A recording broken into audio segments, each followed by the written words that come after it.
we'll start off with an introduction to the series. Why are we doing the MEL series? Ideally, what is the route for it? What are the sessions coming up?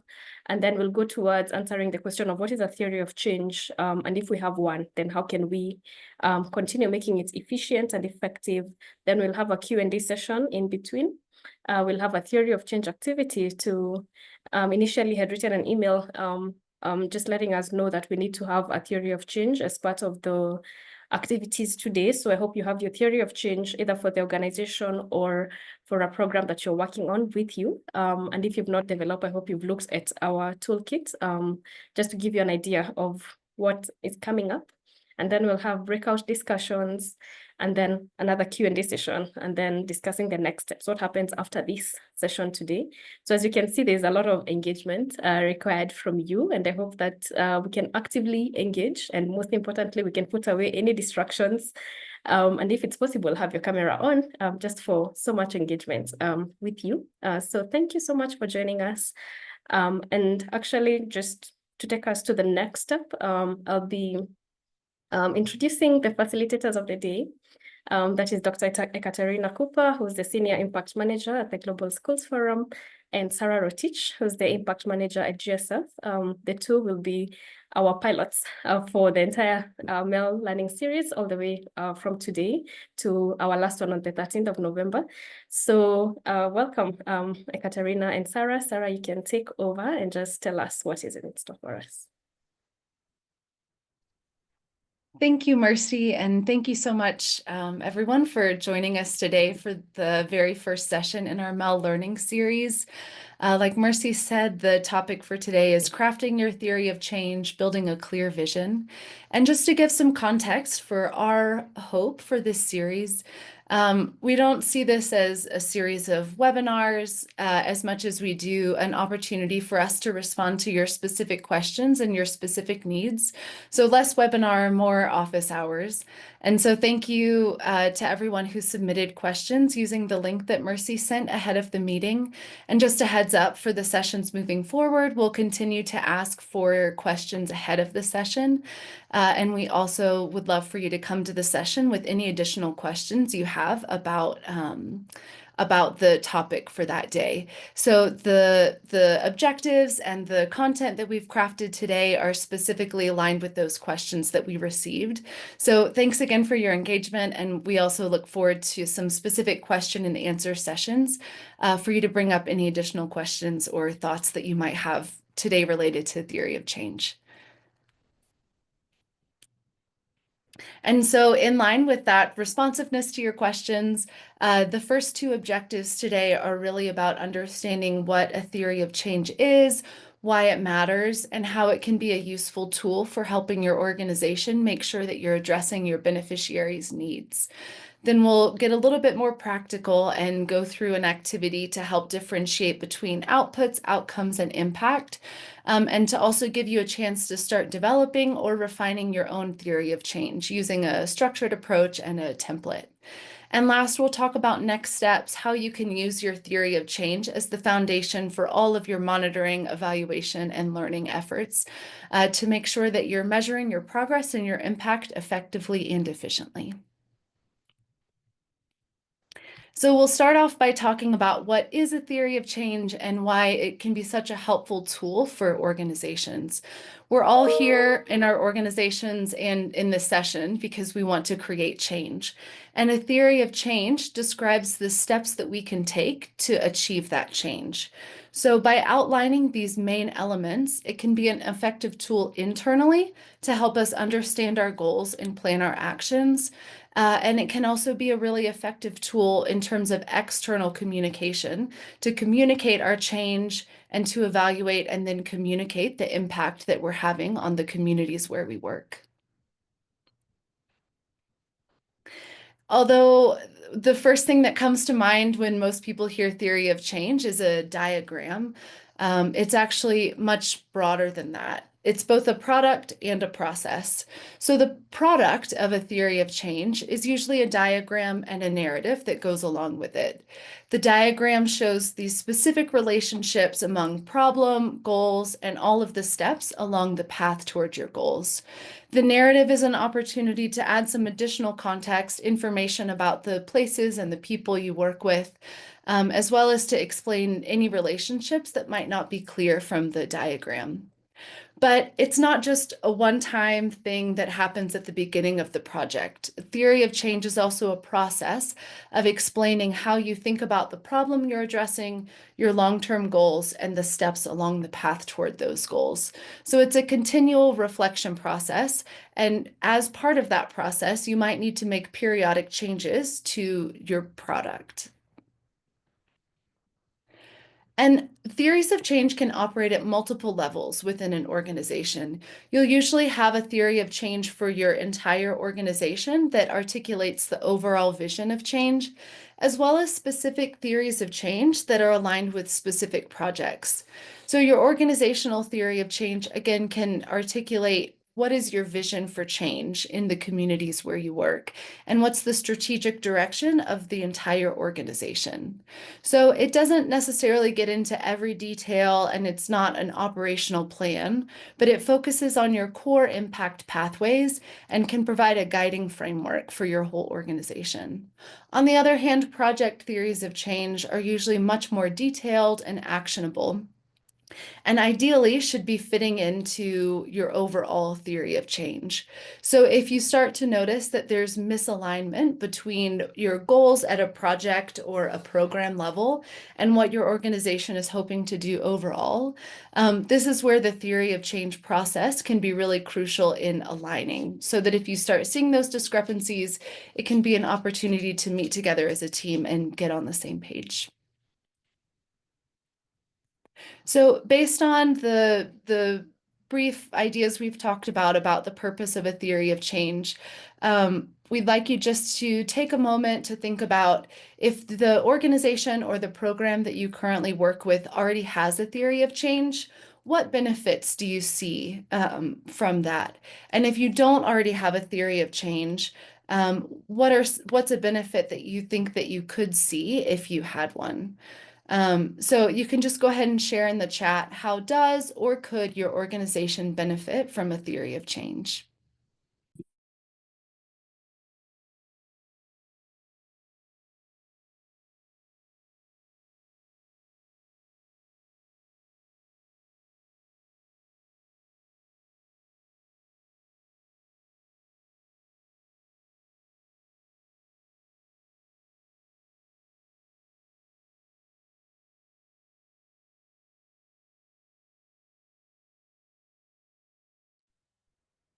Yeah, absolutely. Can be really foundational and a core part of guiding your overall monitoring, evaluation, and learning. Helps monitor and refine implementation as well.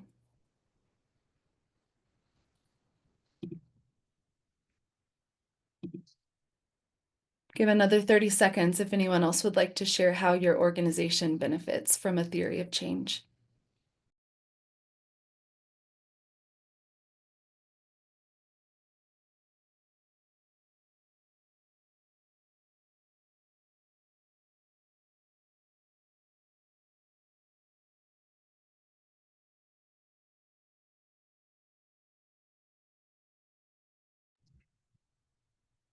Yeah, really helpful in the design phase when you're thinking about how you're going to plan out a new project.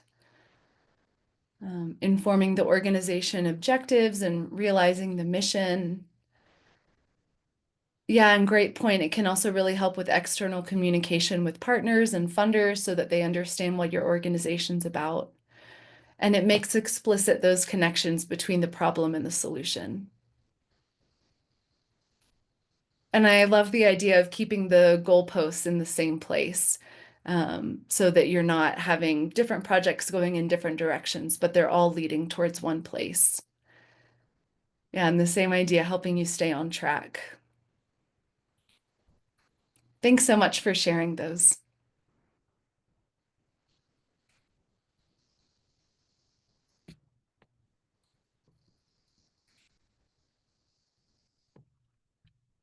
Although there are many different templates out there for developing theories of change, and we're going to walk through one of them that we really like today. No matter what the template is or what all the different components are, the three core parts of any theory of change are that you have a why, a what, and a how. So the why is the problem, the need, or the gap that you're seeing in the communities where you're working. This is why you decided to get into this in the first place. On the other hand, you have your what. So this is a description of what it would look like if that problem was solved, that need was addressed, that gap was closed. So this is your goal. And in the middle, linking those, you have your how. And that's the work that you're doing, the programs, the projects, the innovations that you are making happen in your community. And it's bridging the gap between the problem and the goal. And ideally, this innovation should be grounded in your theoretical context, learning science, and pedagogy. And that's going to give it a strong foundation so that it's helping you meet those goals effectively. And we can use this framework to create a one-sentence theory of change, a sentence that communicates your problem, your goal, as well as your solution, your path to get there.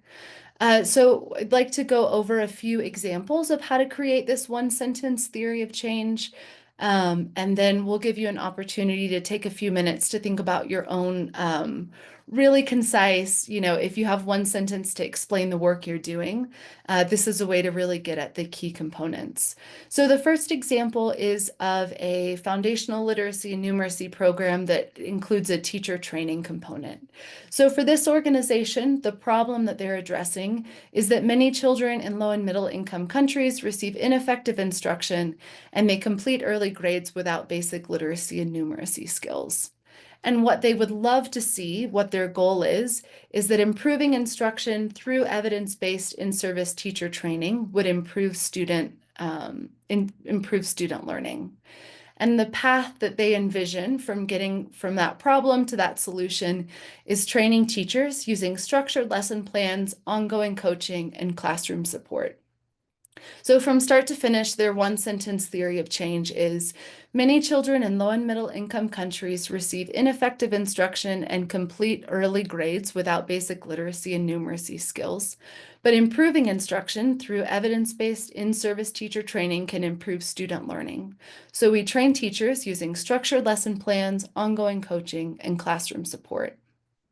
Another example could be for an organization that is focusing on providing teaching and learning materials in a resource-poor context.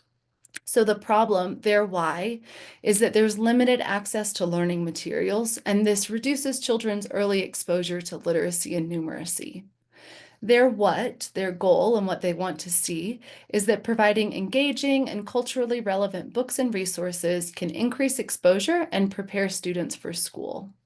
And their mechanism, the service that they're providing and how they see themselves contributing toward that goal is by distributing low-cost storybooks, learning aids, and digital resources that are tailored to local contexts. So if you look at these examples, you can see how they're highlighted to align with this three-part framework, the why, the what, and the how. So for the next 5 minutes, we'd like you to reflect on, this could be either at the organizational level or for a specific program or project that you work on. What is your one sentence theory of change? And once you have it, you can go ahead and share it in the chat.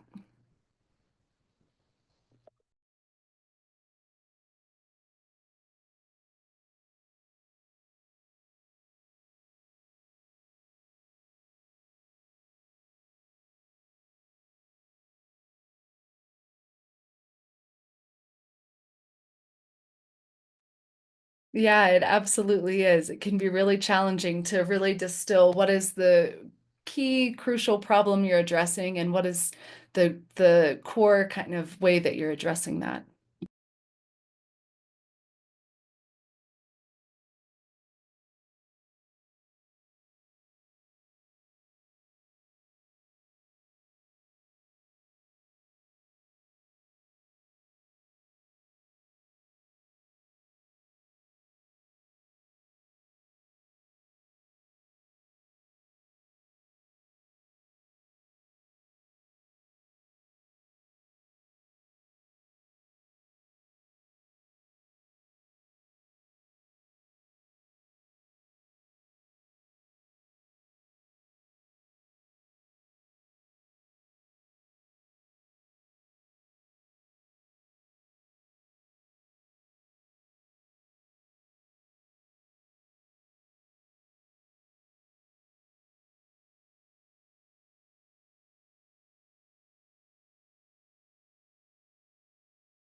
In the next minute or so, you can go ahead and share what you have in the chat. And it's okay if it's not polished or perfect, but just to get a sense of how you're, oh, we've got our first one. Thank you. Thanks for sharing. Just to get a sense of how you're connecting your problem and your goals with the work that you're doing.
Leave it up for just a few more seconds in case anyone else wants to share before we move into our next activity.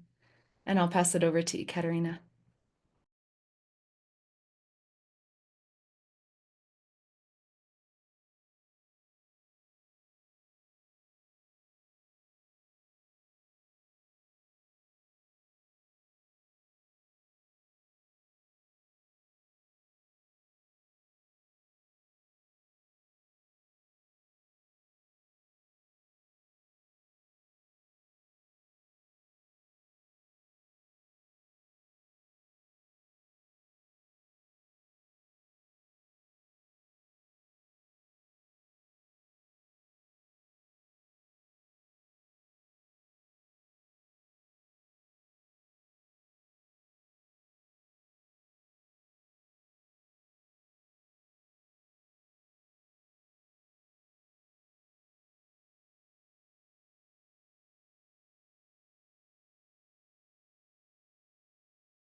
Thank you for sharing your theory of changes in one sentence. I know some sentences were very long and it's difficult to put together such a complex topics, and it's a lot you want to say a lot. Your problems you're trying to solve are big, but distilling it down to what exactly your solution is and how to marry it with the problem you're addressing and the impact and the big vision your organization have or your program has that you're trying to achieve is important, because that kind of become your North Star in operating day to day and everything you do in the practice.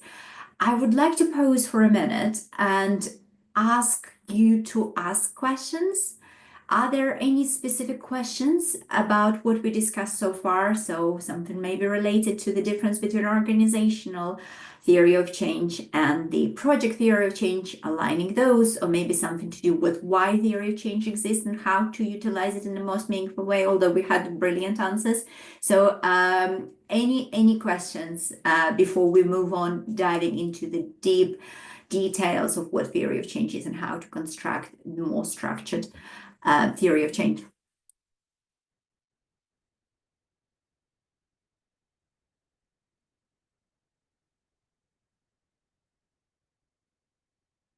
You don't need to put it in the chat. I'm very happy for you to jump in and ask questions. So just unmute yourself and please go ahead if you have any questions. I have a question, if I can. Please. Yeah, my name's Celeste. I work in Sierra Leone. I assume you're going to get to it, but what is sort of the time frame of a theory of change or of a good theory of change? I assume projects will be towards the end of the project, but when you're talking more organizationally. So if you're going to talk about that later, great. If you want to address that in a bit now, that'd be great too. Thanks. Can you please elaborate in the context of the time frame? Do you mean how long does it take to develop it? When is the best time to create it? No. When you talk about a theory of change, is it over a year? Is it over 10 years? Is it over 2 years? Is it very dependent? But what are the criteria? Because I'm not the one responsible for writing a theory of change in our organization, but it seems as if they keep getting started and then they get stuck and then they start again. And there's, as I understand, there's several drafts that have been done. And my guess is one of the things is over what period of time, do you know what I mean? Does that make sense? Or is time not an issue? Or maybe time should be an issue because then at least you can go, all right, in the next year, this is what we're going to do, rather than we're going to change the world in the next 10 years. So I'm just curious about that whole sort of time frame of the theory of change itself. When should those changes happen? And do you put a lot of pressure? Do you set really ambitious goals or do you set really achievable goals or something in between over some time period? Yeah. Fabulous question. I absolutely love it. It's so good. Answering your question is there are, as Sarah pointed out, we have a theory of change for the organization with a global understanding of the problem and the vision, what we're trying to tackle as an organization. And parts of the theory of change for the organization will be variety of the projects we goes into it. Then we also have the project-based theory of changes which is a lot more specific and more niche to that project, right? And in terms of the timeline, basically theory of change is not static. And it's not something you will develop once and never touch again. It's most commonly, and in practice it happens a lot, but ideally it should be foundational to everything you do. Meaning that you create theory of change at the beginning of project or early days when you are developing the organization, and then you are challenging elements of the theory of change. And as you challenging them through the practice, and it's not necessarily need to be super structured approach, it happens a lot in the engagement with stakeholders, engaging with partners, engaging with your learners or users, you adjust theory of change. So basically the idea is, in ideal world, you would have the iterative moments when you will go back to it and reflect, and it will change with time. So how often you will have those how often will you have those meetings or have those opportunities to reflect on your theory of change? It works it's very personal. Every 6 months, every year, probably a good idea, because changing it or adjusting it more often, nobody have time, but it needs to happen fairly regularly as we learn more. And moreover, it's a dynamic tool, so it's growing with your organization. So as your product or as your organization, you're taking on board more solutions, more projects, your theory of change will change its shape to the extent we think we shouldn't change is the end goal, that we will talk about details and how to create one, but effectively everything you do should lead to that big change. And final point on the theory of changes, we call it theory for a reason. It's not the academic theory. There are lots of academic theories. This one is something your organization or your project come up with, how to make world better. And it's not it's not a statement, it's a theory, because we're not sure whether it will work on the ground where you are in the context for your users. So we're constantly checking, iterating, and testing the assumptions we have around theory of change. Hence, we call it theory of change. It's a theory for a reason. It meant to change. It meant to be tested and meant to consist of the assumptions. Have I answered your question? Yep, that's great. Thank you very much. Fantastic. Wonderful question. Thank you. I believe we have Sufia who has the next question. Hi, this is Sophia, and I am from Center for Learning Resources, India. And my question to you is that since I am representing the research and monitoring wing of my organization, that sometimes in the organizations, research and monitoring is not seen as something which is quickly yielding results and outputs, right? As the other program teams are doing.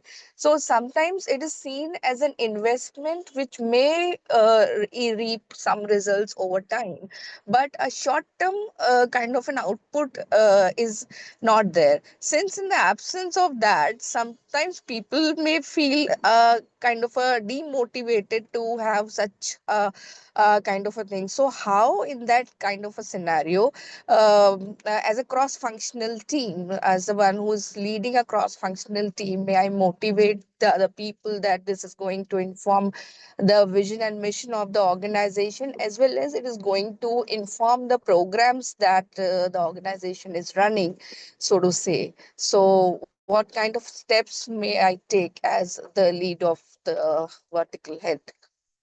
Yeah, thank you. Brilliant question. Thank you, Sophia, for sharing it.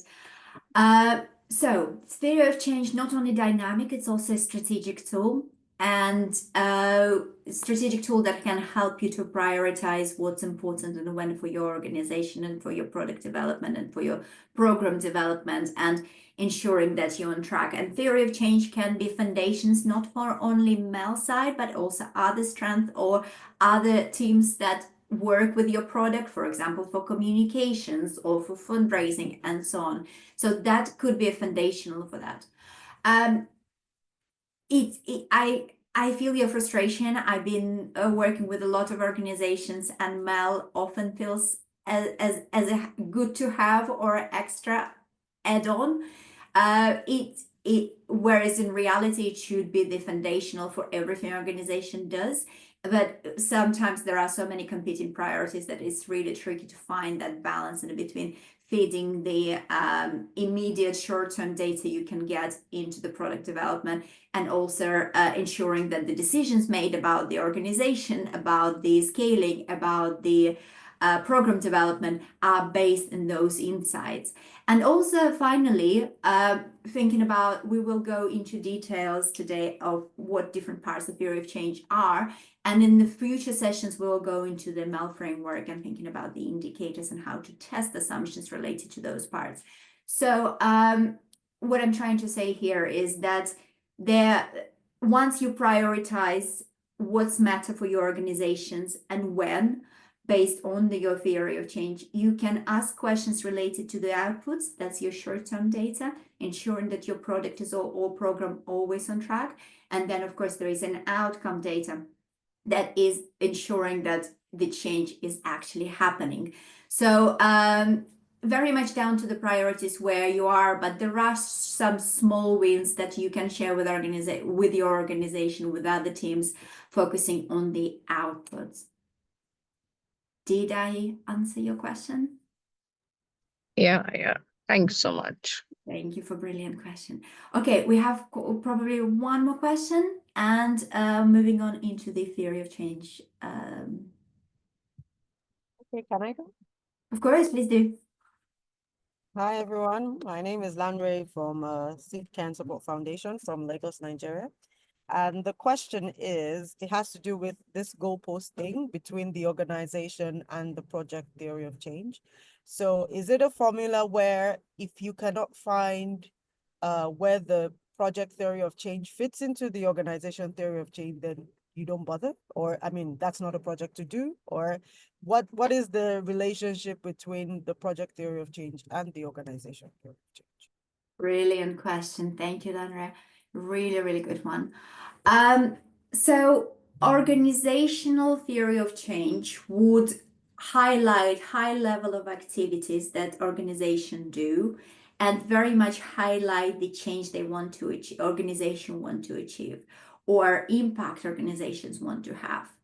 And the question we would ask ourselves before we in ideal world, and it's often doesn't happen like that, and it's often being driven by politics, by desires, by excitement, and coming from the best place possible. But strategically, question we should ask ourselves from the organizational standpoint of view or theory of change: does this project, a new one, aligns with our impact and the change we hope to achieve? You don't know whether it will work at this stage. We don't know whether the change will happen, but does it align with the mission and the impact? And if it does, then it's presumably part of your activities, and it's something that you either iterate in your organizational theory of change to add that project if it's not there as an activity, or you reflect on that it doesn't actually fit into what we typically do and it doesn't align with our mission, with our impact. And if it doesn't, that's when you make a decision to discard the project. Like, okay, that's not something that we are aligns with that one statement. That's why one statement is really important. The diagram is great. Go into details is important, but that one statement, especially for organization, is really helpful. It keeps you on track. What fits in as an activity, i.e. what project goes in, or what projects should be discarded. Does it make sense? Yeah, it does. Excellent. Thank you so much for so wonderful and insightful questions. All right, let's dive in now into the theory of change as a framework. So it will be an activity, and it will be very fast-paced activity. So I would love you to engage, and you were wonderfully engaging. So thank you so much. So let's not lose the speed and the rates of engagement. For that, in order to work with this part and make it meaningful for you, in ideal world, you will have an editable copy of theory of change. You may have your own copy, or you can use the one we have at the Impact Scale Toolkit. I believe that the link should be in the chat now. So if you haven't downloaded it yet, please do, because it might be beneficial for you to work in the next session. Whether you will be thinking about your organizational theory of change while you're doing this activity or your specific project one, it's up to you. But as long as you're engaging. I'm very much aware that there are various versions of theory of change, and they look very differently. Sometimes you can have a pretty diagram, sometimes you can have a ladder, sometimes you can have just that, what I have on the screen. In other cases, you can have more elaborate versions like we have for the Impact Scale Toolkit. But in the essence, you will have sections of the theory of change, and there would be logical connections between them. So your resources and activities will lead to the specific outputs, will lead to specific outcomes, and then you may have either goals or impact. It depends on the language. It varies slightly. So for example, you can see on the picture that we use the language input. In other cases, you may use language resources, meaning effectively the same thing. For the goals, you can use the language of the impact. Again, meaning very similar sort of things. Okay, so in the toolkit, you will see that very elaborate version. We're not going to work with it today. We stripped it off and stripped it back as much as possible. So it will be very clear that what is really essential when you think about theory of change, just not to lose track of those key elements. And they are resources and activities, first of all.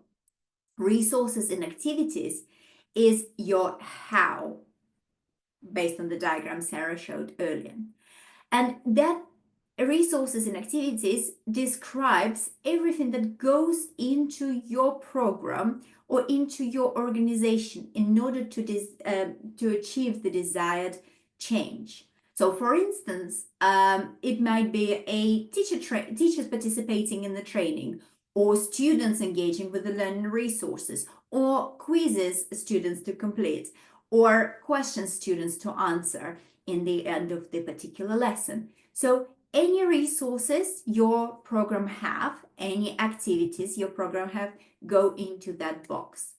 And they should very clearly explain what is your USP, what is your how do you addressing that big problem that you're hoping to address, that change you're trying to achieve. An interesting thing about thinking about resources in this context is not just to put everything, it's good to identify the key resources, the key activities that are describes your program, that make your program unique and stand alone from others. So make a bit of a step back when you're thinking about your resources and activities, and think about what does that make special your program. So is it lesson plans? Is it teachers taking training? Is it parents who engaging with some workshops? So what are specific resources and activities does your program has to offer to the world, and that goes into your theory of change? Now I actually have a timer in front of me, and I will give you 90 seconds to think about your resources and activities. I don't expect you to write all of them. And before even you think about the theory of change, we are not going to complete the whole thing today. And moreover, I would urge you not to do it in one go anyway. I would think that theory of change is a reflective document, and that's something that you probably wouldn't be able to do it on your own. And moreover, you will need to come back to it, because it's a document that requires the reflection and progression. So in order to engage with this activity, I would give you 19 seconds to think about your resources and activities, one or two, you don't need many, just to formulate what resources or activity does your program, does your organization, if you do organizational theory of change, has to offer to the world as a part of your theory of change. And I would be very grateful if you put them in the chat so we can keep the conversation going. So 90 seconds, off you go.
First activities coming through. Just one or two.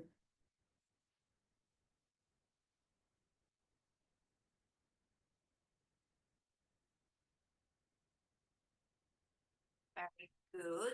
Resource books and lesson plans. And now think about the activity. How do you want to engage with those? What do you expect them to do with those resources? Very good.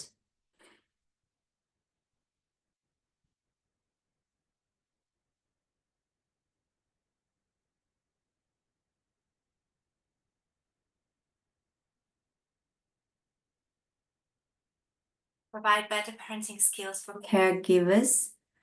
Okay. That is your ambition. What we want from you is the activities. So what the activities your users, learners should engage with. So how do they late in time get the better parenting skills?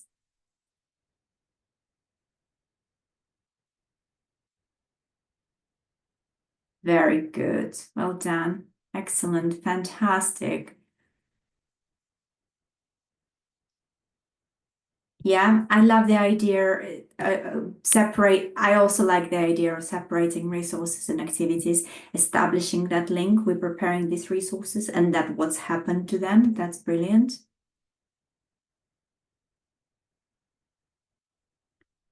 We can dive a little bit deeper in terms of what does the intervention means. What does users or learners supposed to do with them? Yeah, brilliant. Okay. I think we are there. So what we want from resources is a list of your resources that make your solution standalone. And what we want from the activities as an arrow from those resources into the activities. So how do you expect your users or learners or teachers, educators engage with those resources? Fantastic. Outputs. The next part is the outputs. And the outputs are the very interesting part. It's our immediate results of those activities we just talked about. So if we give we expect them to engage with the training, then the resources, then the outputs would be the number of lessons they completed, number of sessions they engaged with, number of quizzes they completed in the end. And the interesting part about the outputs, it helps us to figure out what happens in the ground. So if your activities work the way you want them to work, so for example, teachers did engage with the training and they went through the lessons plans and they prepared the lessons and they went to school and actually taught those lessons. So what should happen versus what actually happened? Have they really went through the whole training and actually learned something out of it? Have they actually done the lessons plans? Have they actually went and followed those lessons plans in the classroom? So outputs are immediate and direct results, our indication that our activities has worked the way we anticipate them to work. Outputs always tangible and measurable. And moreover, our outputs are building blocks, they're foundations for the outcomes. So thinking about the outputs, it's really important to think about, or when you're thinking about the outputs, you also maybe want to think about fidelity. The outputs will help you to explain to your users or learners how much do they need to engage with your intervention or program in order for them to achieve the desired change, to desired outcomes. The outputs is it foundational for understanding what works for your product, what activities work.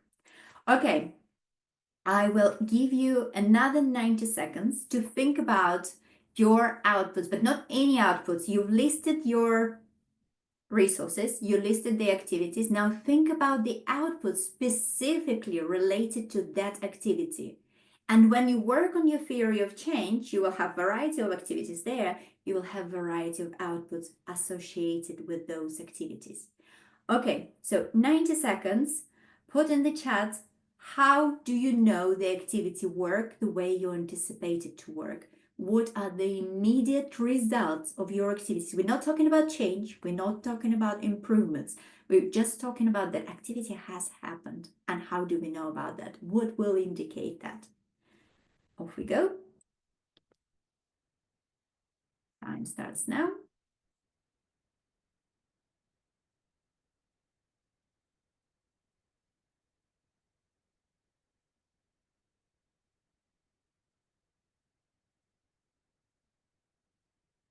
That's a good output is consumption of resources. If we can be even more specific, would be even better. So what do we mean by those by that? Is there numerical value to the consumption of resource books? Is it reading them? How many of them? Proportion, certain, within what period of time maybe? If you have a text solution or text solution, it's even easier because you always have data. If you have the solution on the ground, it's a little bit trickier. But what will, yeah, that's brilliant. Thank you.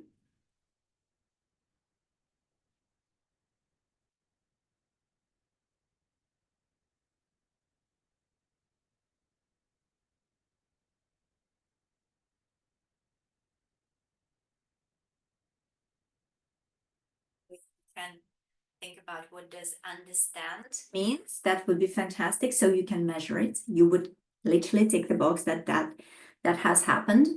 Very good.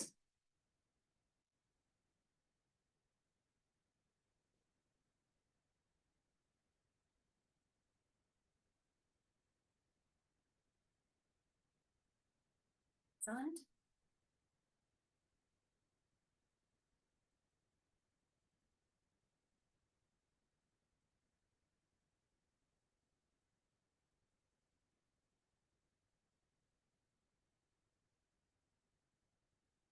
Literacy is our outcomes. We will talk about it in a second. At the moment, we will just want to know how many children has engaged with our program before we know that it actually worked and they improved something. So that's your outcome.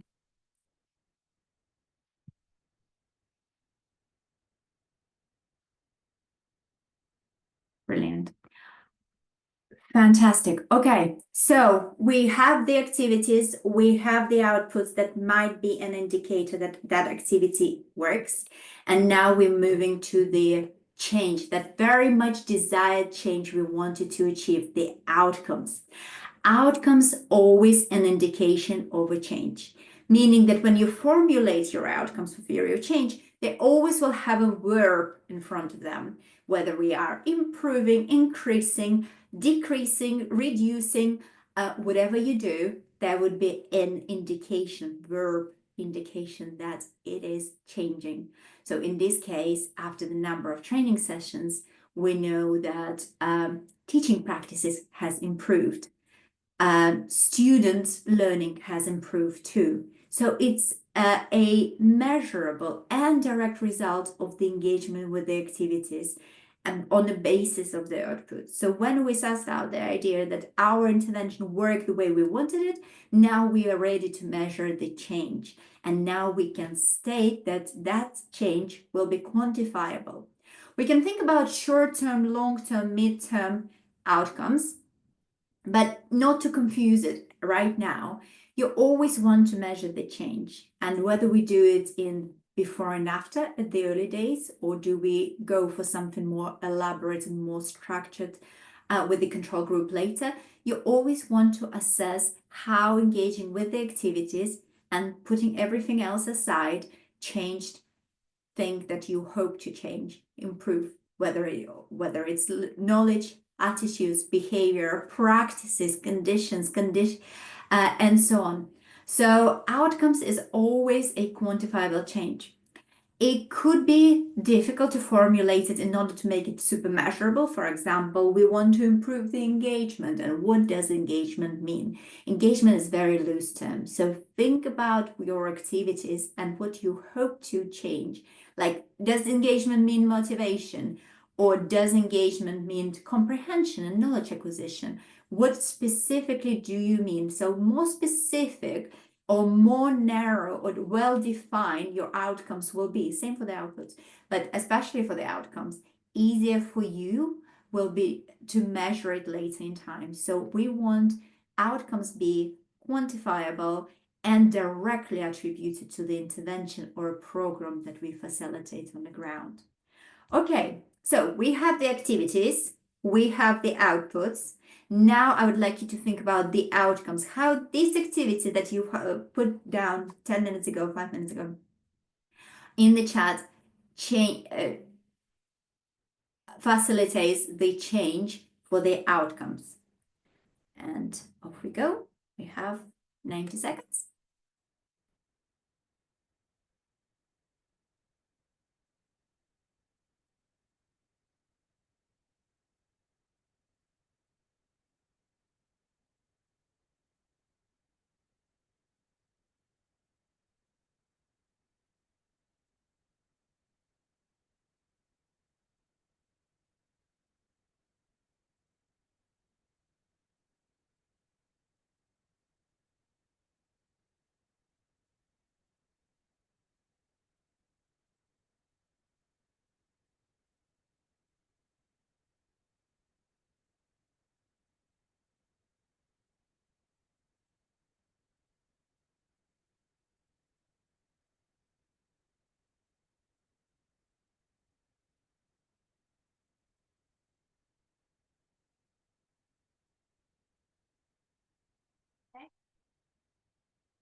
word powerful. If we define that, that's brilliant.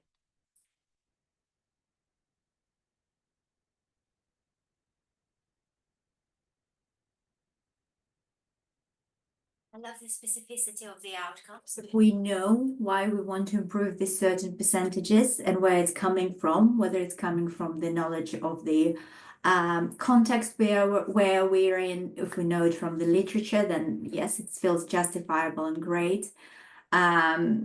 Improved literacy levels, brilliant.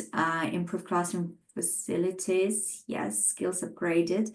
We would probably like to be more specific in terms of what skills, but I'm sure you know about it. But even because we use theory of change as a communication tool, clearer you are, easier it's to communicate across stakeholders, funders, your participants, your educators, so we can be even more specific what specific skills we're talking about, but very good.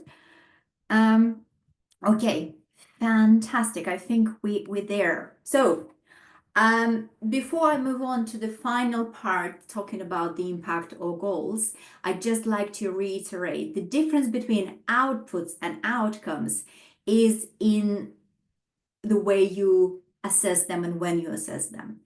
Outputs are direct indication that your activity works and how it works. It may not work, and then it's something for you to think about in terms of your activities, but it's indication, immediate indication that users, learners, educators engaged with your activities. Outcomes is always about change. We're talking about theory of change. That's your change, that your product, your solution, your program, driven to your users or learners. Okay, last but not least is goals and long-term goals. They are about broader change that could be facilitated by your solution, by your program, and could be to the extent attributed to. Similarly to the long-term goals, that is ultimate change. That's your vision, that's your mission, that's your North Star. And that's a reason why the organization you work for or developed exist. And that's the reason why you wake up in the morning if you love your work and want to create that change. So that's your mission,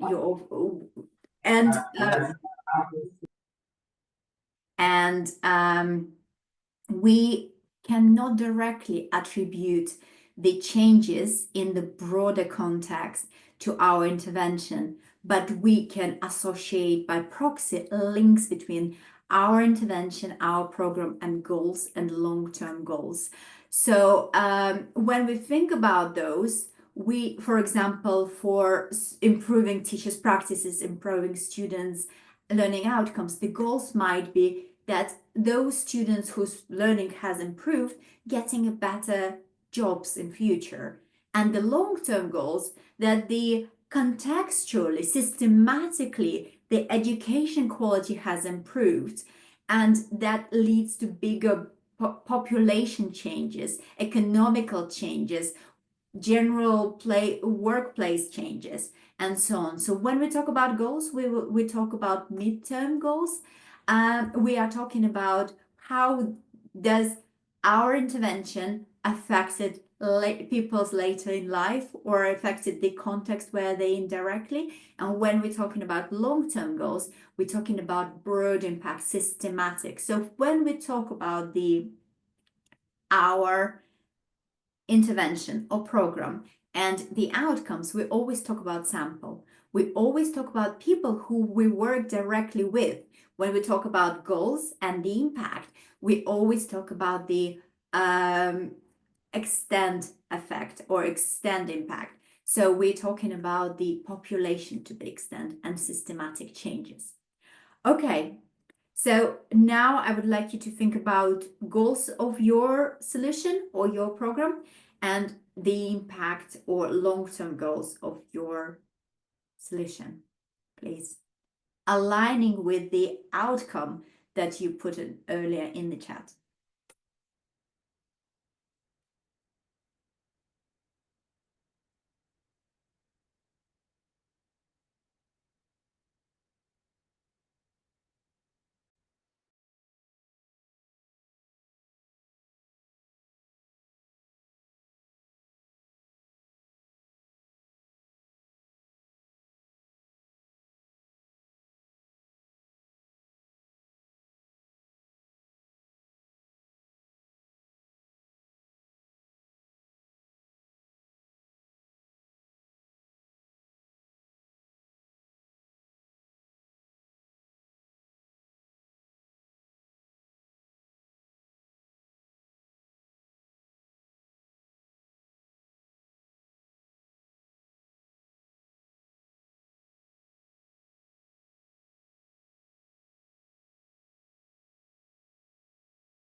Thank you for aligning them all together. I really like that example. And when you're enhancing your theory of change or developing it, if you don't have one, you can make sure that everything you have also have a logical continuation, which is brilliant in between different sections.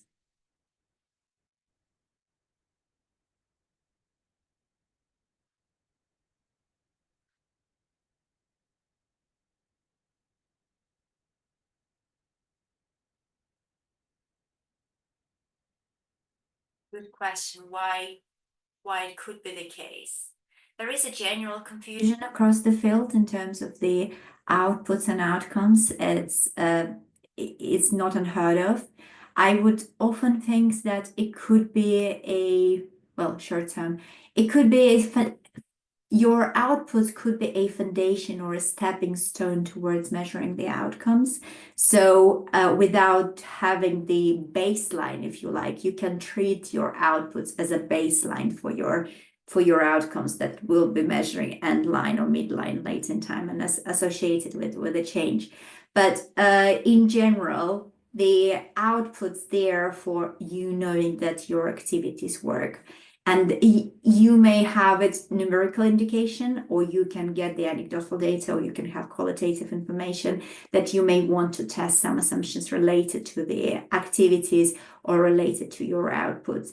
And of course, the output's really essential as an element for thinking of fidelity, because without that, scaling is very difficult. Very good. Yes, brilliant. Fantastic. Excellent. Thank you so much. Thank you for engaging with it.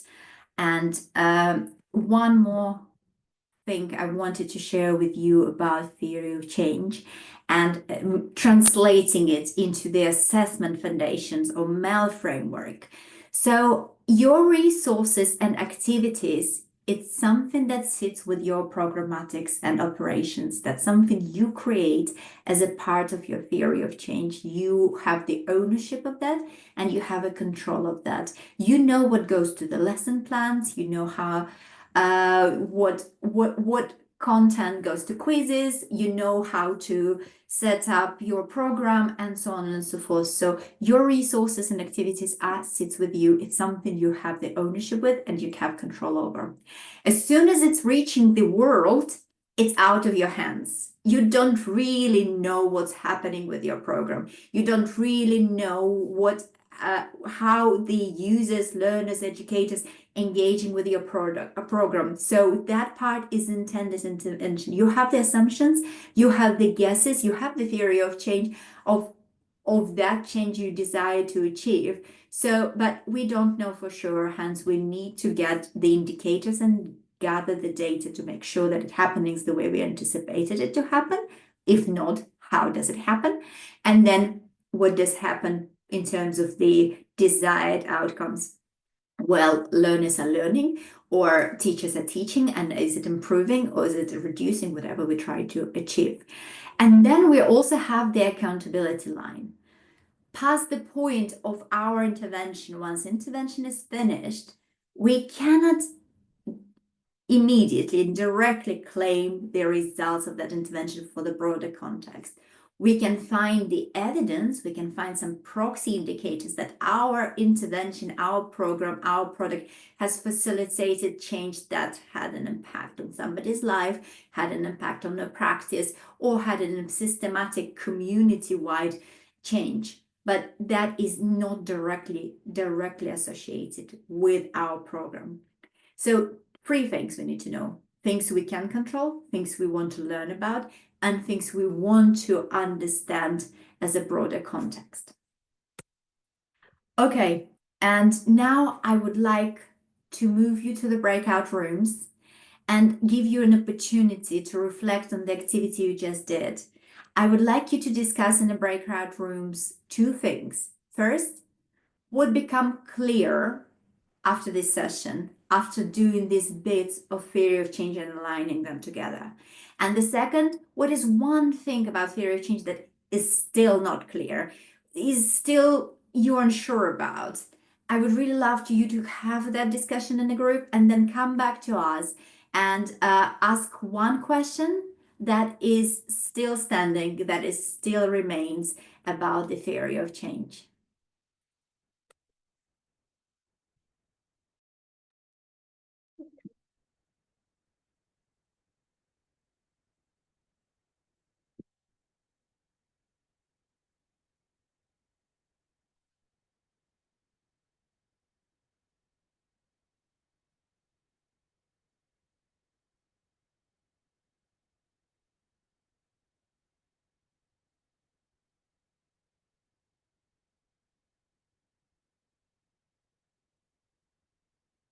I think you can join any of the groups if you want.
It's going really well so far, you guys.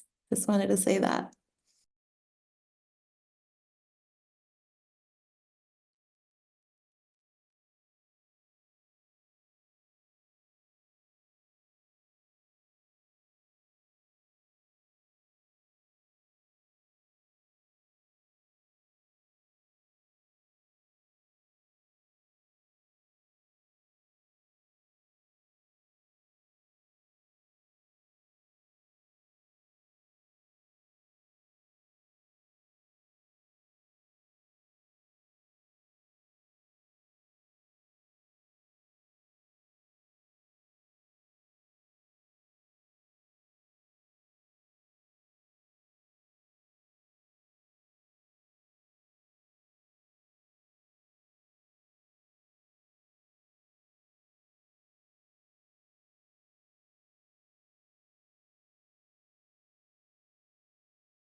too short. That's good. That's really good. That's the best piece of feedback I could ever receive. I love that. Thank you. Welcome back. And I'm loving it that you had the conversation, and I'm loving it that there was some reflections made. And I'm really love to hear your thoughts about if there is anything become clearer and if there is anything still unclear and what it is.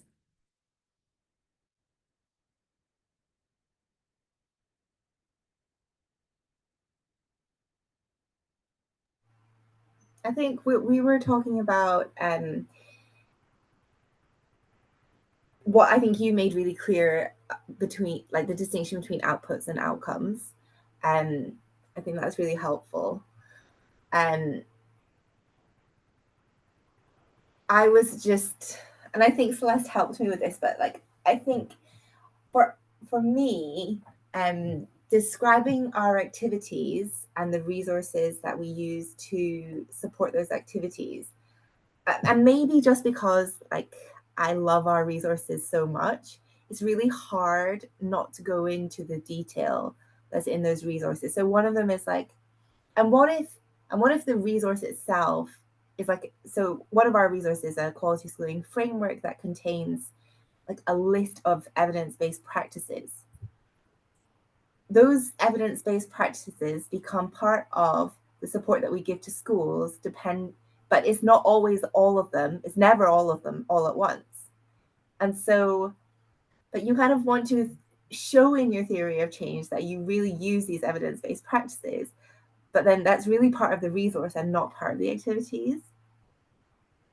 And so it still feels like gray to me how much of what to put in there. Would it be helpful to separate them? If you, at the beginning, I said there are a variety of the theory of changes frameworks, and you can play around what goes in yours. And I suspect that for some, it's more important to separate resources and activities and keep one impact in the end. For others, it could be they are so simple and so aligned, the resources and activities, that it doesn't require separation because it's simple, and it depends on how fine grain and also how details you want to go, but also how complex your intervention is. And if it is quite complex and technical at the resource and activities part, it's better to separate them. And resources, it's what you prepare, and the activities, it's how they engage with what you prepared. And then did they engage in such a way is your outcome. And would you do resources then activities, or activities and resources? Resources then activities. That would be your logical progression, because you prepared your activities first and then you thought about how you want them to engage with it, whether you want them to use certain practices or all the practices or only one, because for their school or for their teaching it's the most important thing. And then you go to outputs, and you can think about the scenarios you have, and then you can separate outputs as well, because it may slightly differ based on the activities they take. That's really helpful. Great. Any other thoughts, reflections, questions?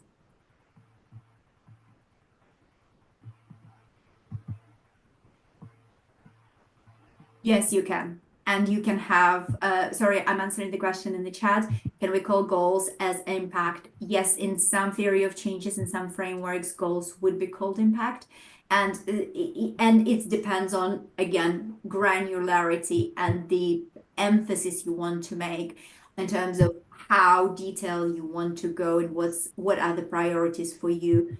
If you are at that stage where the planned and intended intervention is more important to you to understand, to test assumptions and so on, then one impact without separating it midterm, long term is sufficient enough. You don't need to separate that, and calling that impact is good. Yeah, it's often being called impact. In some theory of change, it's called goals. In some impact, that's totally fine. Yes, please. I have a hand up. Yeah, so how many activities are just too long? Like you have to prioritize.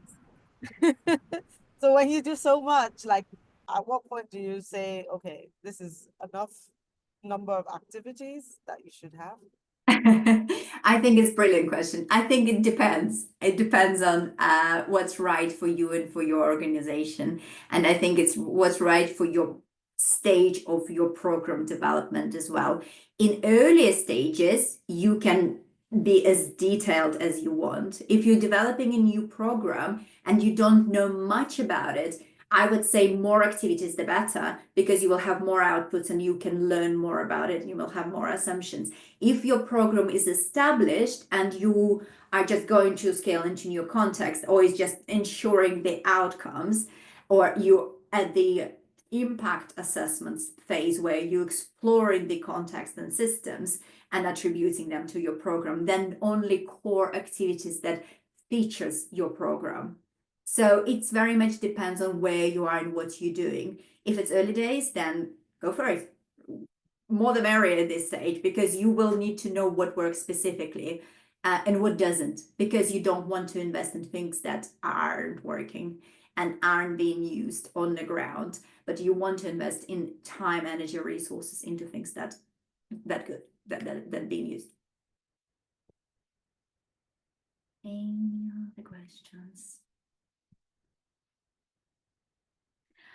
Good question about numbers and percentages and figures. That's your MEL framework. In your theory of change, everything is hypothetical. It's all theory. And everything you have in your theory of change is your desirable outlook on life. And when you go into your MEL framework, which we'll be discussing in a couple of sessions, you will drill down to assumptions you have and indicators you want to measure in order to test those assumptions related to your theory of change. So I would say that it needs to be clearly defined in terms of, don't be ambiguous in your outputs and outcomes. Some concepts, as an engagement, for example, we mentioned earlier, could mean so many different things. So be specific in terms of what do you mean by those terms or concepts you're using in your theory of change. But numbers and figures, it's not something you know of until you test it. And if you concretely know that, then you can add it to your theory of change. But it depends if you tested it yet or not. And the testing part is your MEL framework. Would you, when you were asking us about to like do the 90-second exercise on outputs earlier, were you not asking us to put numbers and percentages on those? No. No. No. So, okay. In some cases, you may not know. When you put your outputs, it's your perception in terms of what should happen for your activity to happen. So teachers participate in training, number of teachers participated, number of training completed, number of certificates received, whatever is in your activities, number of quizzes completed as a knowledge comprehension. But you don't know that exact number yet. If you tested it, you can put your numbers in, and then that's where fidelity comes in place. But often when we're developing programs, or even we have a developed program, but we often even don't know what's happening on the ground specifically. But if you do, as a part of fidelity of the program, you can put it in. That would be the good threshold or indication. Oh yes, this activity happens on the ground appropriately, the way we want it to happen. Okay. So you would have your output, and then you would drill that down in your MEL framework into exactly. So when you say it's like the number of trainings, you're going to stipulate in your MEL framework how many trainings. Exactly. And around your outputs, you can have questions related to the usability of the program. So outputs, if we talk about research methods, it's very much mixed methods. You will want qualitative feedback, you will want anecdotal evidence, you may want some survey data, you may want some something more concrete as a fidelity, like randomized control trials or A/B testing that comes late in place. But nevertheless, it's very mixed. Whereas outcomes, we are concretely talking about quantitative methods. That's where you assessing the numerical change.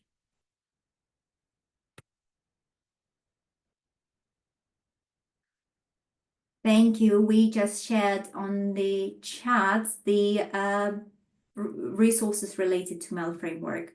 So we will be running a session later in a couple of months related to the MEL framework. But if you want to explore that, it's a part of our Impact at Scale toolkit.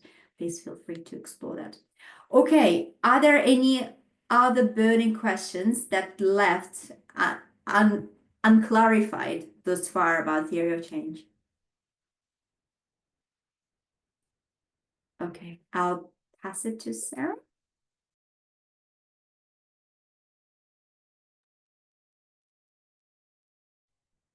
Thank you all so much for your participation today and all the questions you've shared.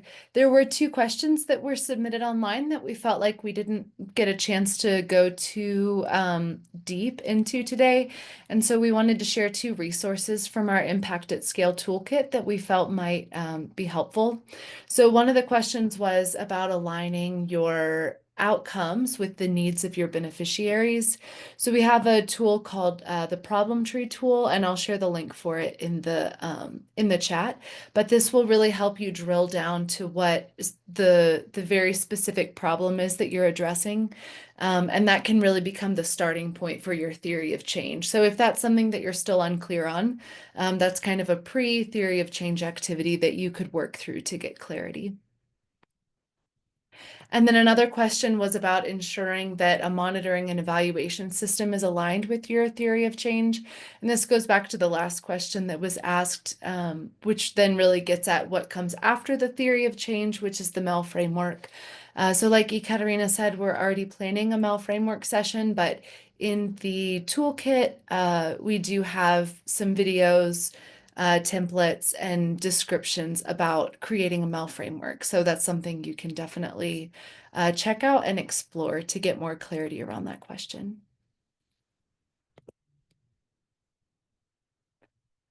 Any other burning questions, like Ekaterina said, before we close it out?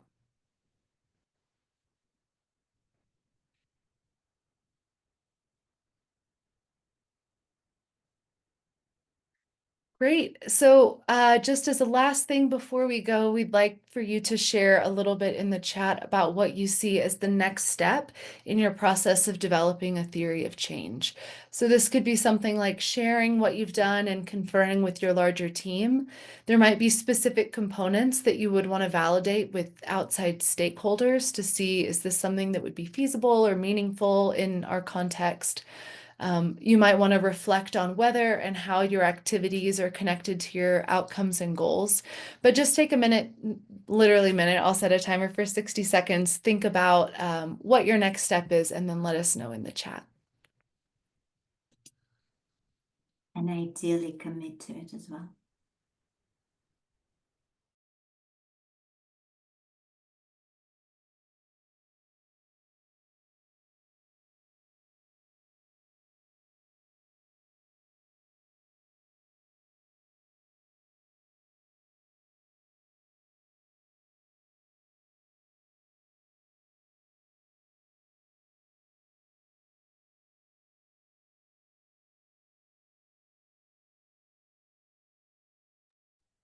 Sarah, Katrina, I think this question's come up a couple of times in the chat about whether you guys can provide feedback on the theories of change that people have created. So maybe we can set up a mechanism for that. I was just going to address that. Thank you. And what I was going to say is the next session, you just preempted what I was going to say. The next session is open mic session. You are very welcome to come and bring along your theory of change. If you want to send it beforehand, you're also welcome to do so. We can have a look and discuss it then. So if there are any, okay, we going into the next session. Next session is on the 3rd of April, and you can please come along. If you have any questions related to MEL as such, related to your theory of change, if you want us to have a glance on the one you're creating, your MEL framework, any data collection processes, there is no particular agenda is set, and we will be answering any questions you might have, and that would be a great opportunity to reflect and extend any questions you may have related to theory of change and extend today's session.